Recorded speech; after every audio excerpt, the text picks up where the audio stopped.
Voilà, aujourd'hui, nous sommes en compagnie de Henri Gougaud pour son roman La confrérie des innocents aux éditions Albin Michel.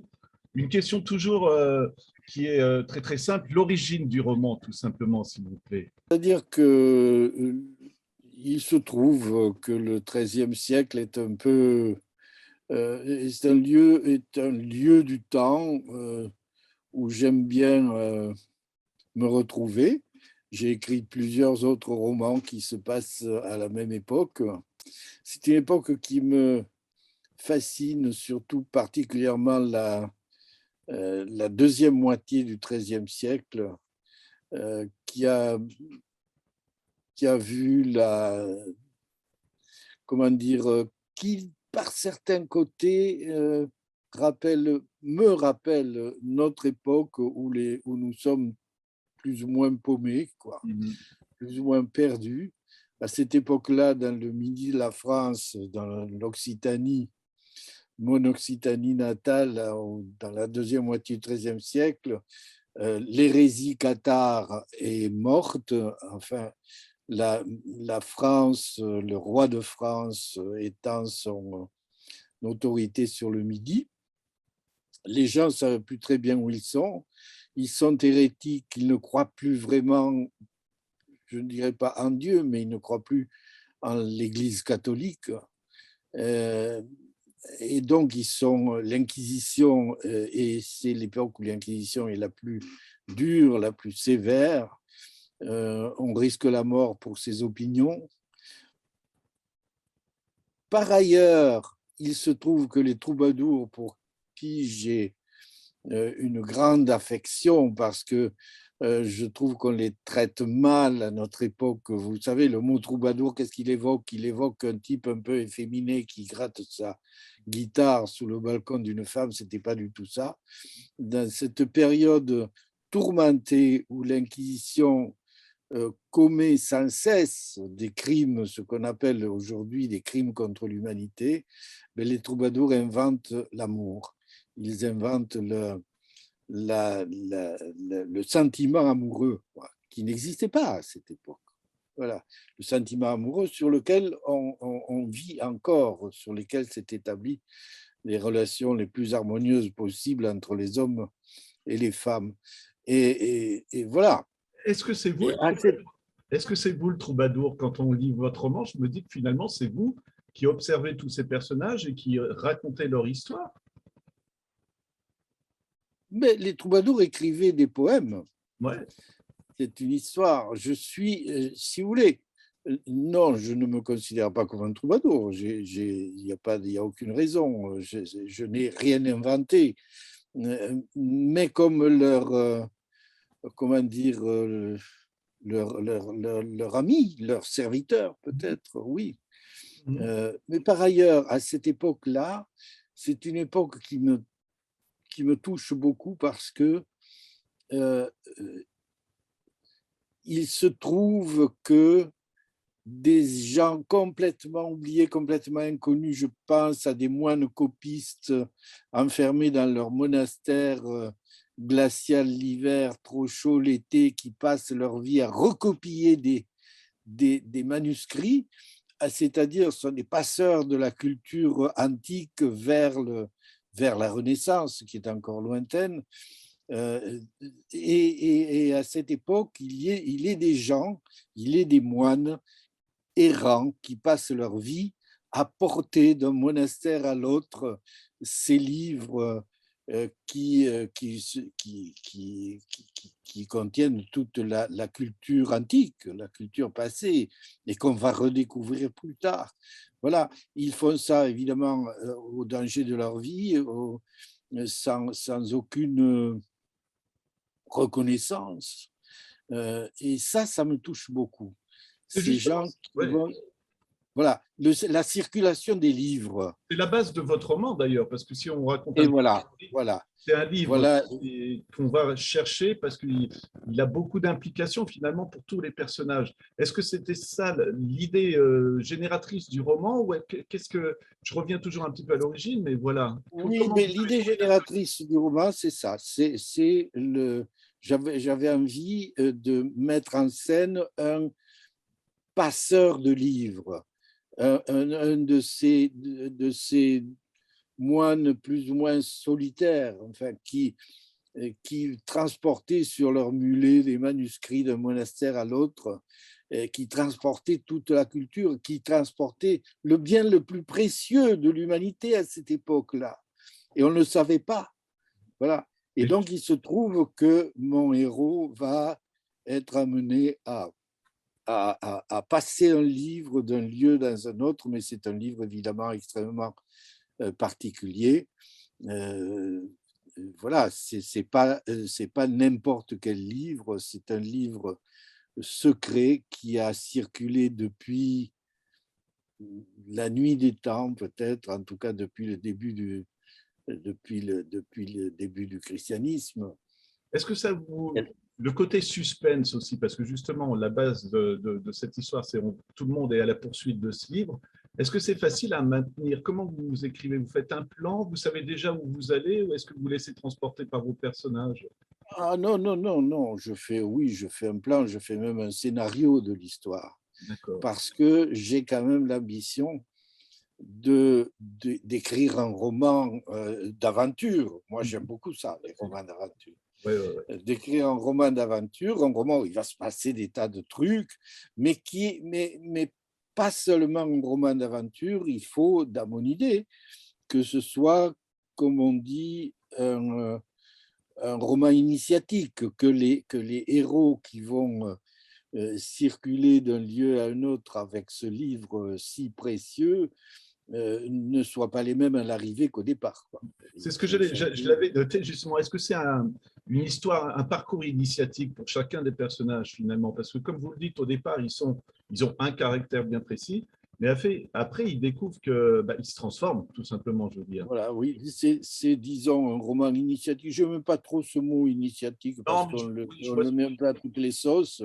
Mais oui. enfin, disons qu'ils ne seront pas les mêmes au départ qu'à l'arrivée. Ils auront profondément changé.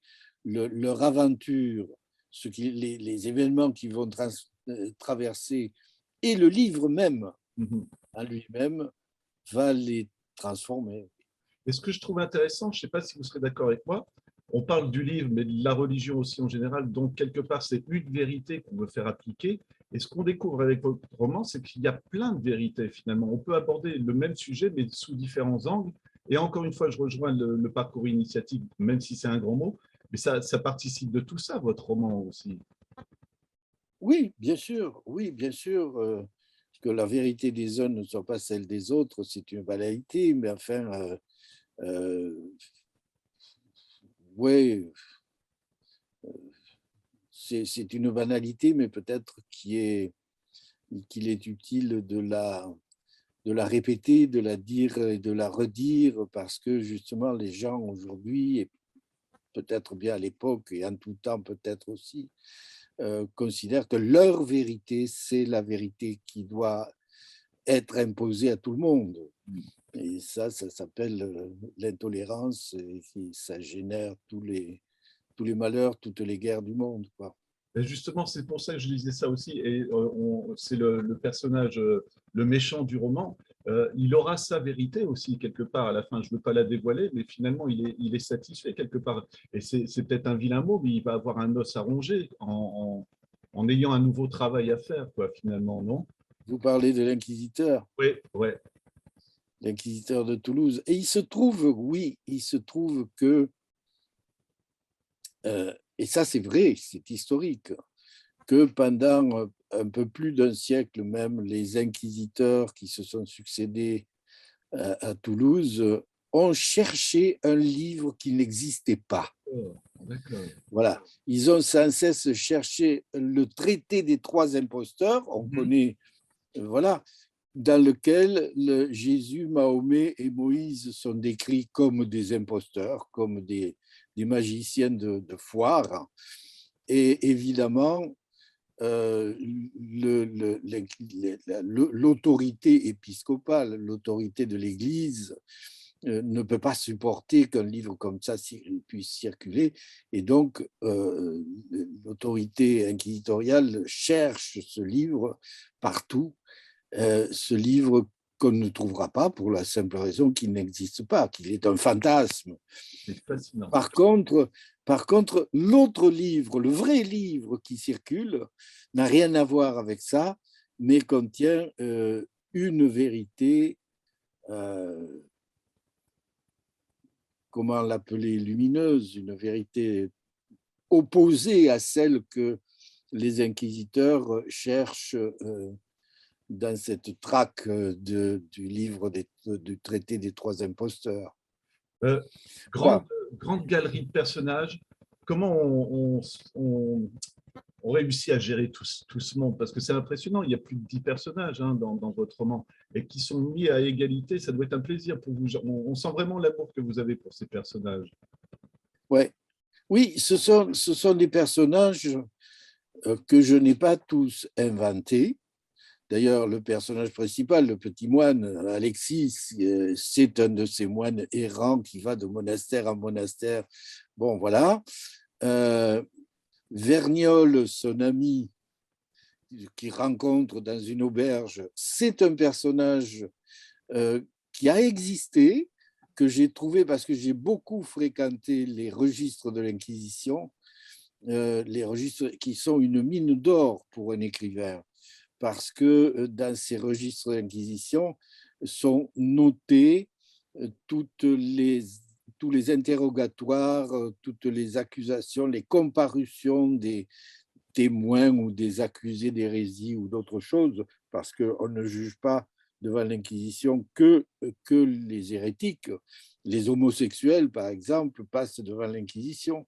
Enfin bon, on peut passer devant l'Inquisition parce qu'on a vu un fantôme, par exemple. C'est pas, bon, voilà, pour toutes sortes de raisons. Et il y a toutes sortes de gens qui comparaissent devant. Et donc, ce Vergnol, il passe devant l'Inquisition parce qu'il se fait passer pour un prêtre, alors qu'il est un voleur un peu homosexuel voilà, qui circule dans l'Église où, d'ailleurs, il est dit, même dans l'Inquisition, une parenthèse, je ne l'ai pas mis dans le roman parce que je ne voulais pas qu'il y ait trop de rapport possible avec ce que nous vivons aujourd'hui, mais l'homosexualité dans l'Église est omniprésente à l'époque. Les registres d'Inquisition en témoignent. Donc, ce Vergnol, lui, il veut se faire passer pour prêtre, non pas pour dire la messe, ce qui serait un crime au regard des autorités, mais parce que il est fasciné par ce qui est dit en confession. Il adore confesser les gens. Ouais. Alors, ça peut faire de lui un ancêtre de la psychanalyse. C'est une scène assez émouvante dans votre roman d'ailleurs, parce qu'on le voit qui confesse un prêtre, et on voit Ouais. la détresse du prêtre finalement, parce que je Oui, ne oui, vais pas oui, aller trop, oui. mais c'est touchant, hein, c'est touchant. Est-ce que Oui, voilà. allez-y, Qu'est-ce que vous disiez? Voilà, c'est ça qui l'intéresse. Et ce qui lui donne, à mon goût, à mon sens, c'est un vrai personnage de roman, quoi. Mais, et en même temps, c'est un type qui a vécu, qui a vécu ce que je dis. est-ce Et que c'est puis, alors, ouais. Est-ce que c'est le oui, plus honnête des personnages finalement dans le roman? C'est ce que je me demandais moi. le plus honnête, Ouais, parce qu'il a du recul bon, surtout, et il sait, quand il oui, est mais coincé, ben, il bon, le dit, oui, c'est vrai, je suis coincé. Et je trouve ça chouette. oui, mais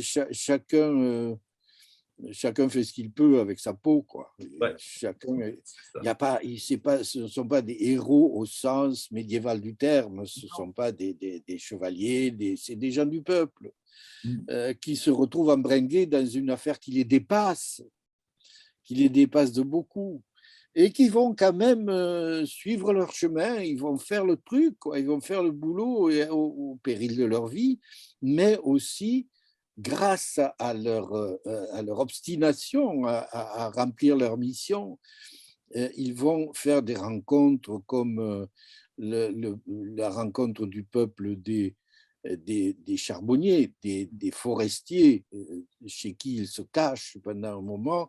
Et là aussi, je me suis beaucoup documenté parce que j'ai découvert que les forêts étaient beaucoup plus importantes à l'époque qu'elles le sont aujourd'hui, mais les forêts étaient peuplées de beaucoup de gens. Il y avait beaucoup de monde qui vivaient dans les forêts, les forestiers, les bûcherons, les charbonniers, et aussi tous les proscrits de toutes sortes qui ne pouvaient plus trouver leur place à Toulouse ou ailleurs et qui se cachaient dans les forêts, quoi.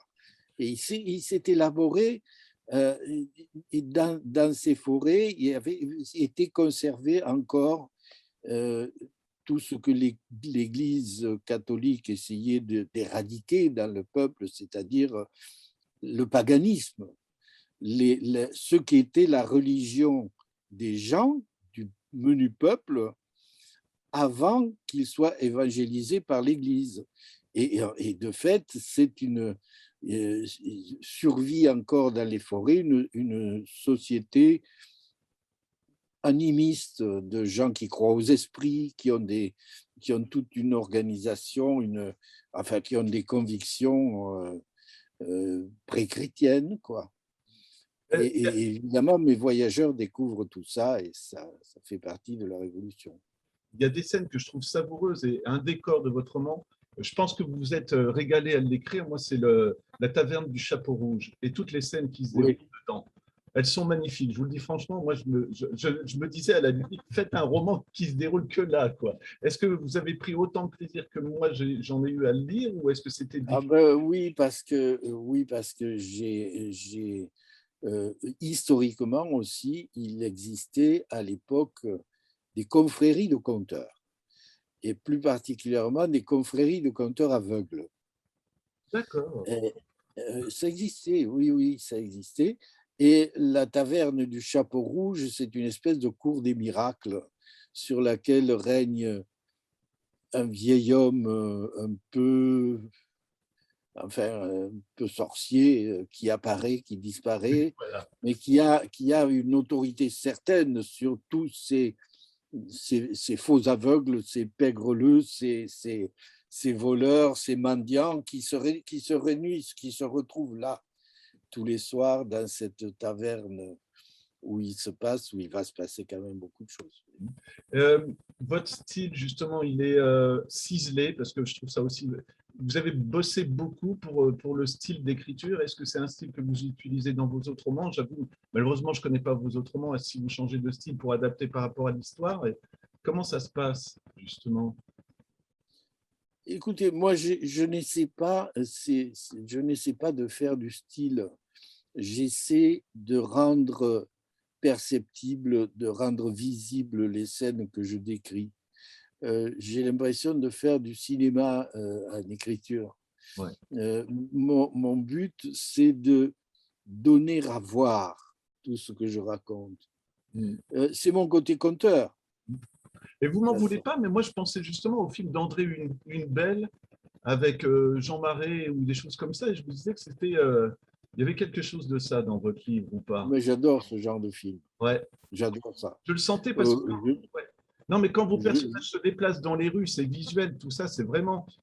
voilà. J'essaie de faire en sorte qu'on assiste à la scène, qu'on se fasse, qu'en le lisant, on se fasse un film dans la tête. Ouais. Voilà, ça me.